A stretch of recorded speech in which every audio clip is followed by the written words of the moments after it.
Hi and welcome to this edition of Out the Box. My name is Paul. Today we're going to have a look at what is in this box. This is the Ubiquiti G6-Bullet. This is an AI bullet camera. It consumes about just under 10 watts of power. It's IP66 rated, so weatherproof rated. This is a difference and an upgrade, if you like, from the G5 model. We have aluminium or alloy body to this, a little bit of polycarbonate in it, but a little bit more weather resistant with an IP66 rating as well. Not going to be a big technical overview. Got plenty more of those over on our YouTube channel or our website, thetechgeeks.com. But let's have a look at what you get in the box. So you're going to get your little conformity get started guide, which you might not open up. You're going to get some little screws and lugs for fitting this to the wall and to fit everything together. All right, you're going to get a few things that we're going to work through maybe a little bit in order here. So this is going to help you actually do up the stem. This we saw come in the in the Pro models, the G3 Pro, the G4 Pro, the G5 Pro, and this is probably more of a size of a Pro model physically. This essentially allows you to put this over this and get some more tension to be able to turn it. Hopefully I'll be able to show you that in a minute if I remember when I put all of this together. So let's just start working through. You are going to get a metal zip tie to mount this if you want to a pole.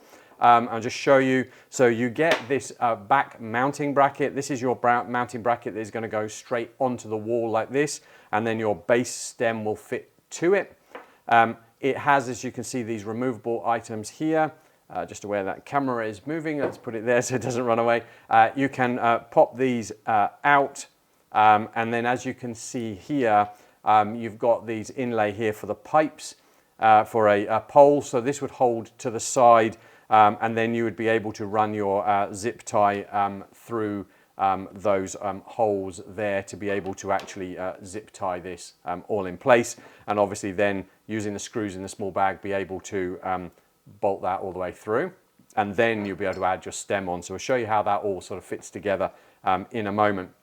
So that's your main base plate that is actually wall and pole usable. So if I just pop those clips back in there, you can actually see how that would obviously be straight onto the wall. There are your whole options to be able to put the screws straight through into the wall. So let's just pop that out the side.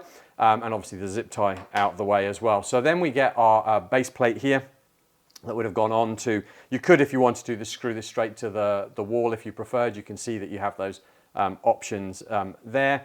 So this is on the wall, and we're going to next have our stem.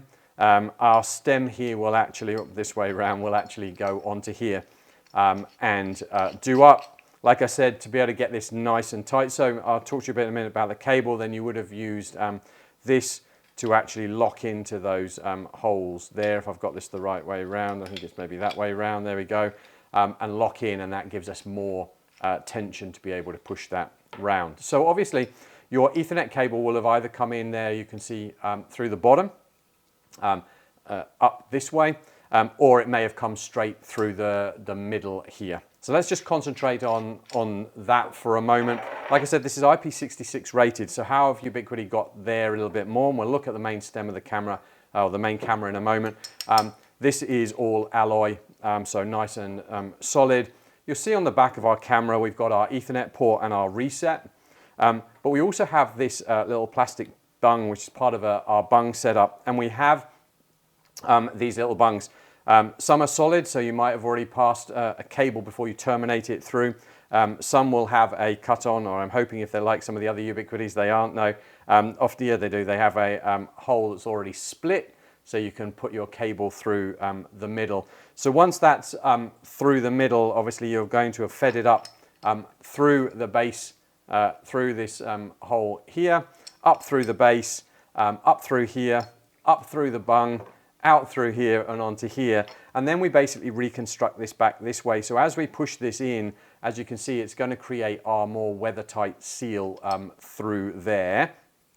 And obviously with this put on here, then the whole thing mounts together like that. I'm not going to do that because that's going to push that in and push it into the sealed position, but I want to just show you obviously what we just do in here.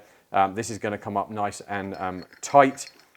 We have this rubber seal all the way around here, which should give us some extra weatherproofing, help us get to that IP66 rating. Then the actual device itself, alloy cover here. We've got the whole thing is solid metal, which is different for some of the other, like the G5s that were more polycarbonate. And we've got a very small sun visor here. We'll have our LED ring round here, which should probably give you maybe, the specs say around about 30 meters. I reckon you're probably at about 20 meters or so is probably good. We've got a 4K 8 megapixel camera here. This is AI enabled already on board. So obviously you're plugging this into a Ubiquiti NVR. Then we're going to get things, not just is that a vehicle, but we're going to be identified things like a red vehicle. We're going to be able to read number plates and everything else like that as well. This device has a microphone. It's not two-way audio, just a microphone, and it consumes about 10 watts of power when it is running. So that is the device itself. Hopefully gives you an idea of exactly what's in the box and how it all fits together. Head on over to our YouTube channel. We've got plenty more box openings on network, wireless, firewall devices, how to set up Unify Protect, deep dives on how to configure these, how to use the AI features on your UNVR or your UCG Max or whatever you're running Unify Protect on, and see those things like license plate recognition and looking for colors of and sizes of vehicles and those type of things. So why don't you head on over there, subscribe, and stay up to date.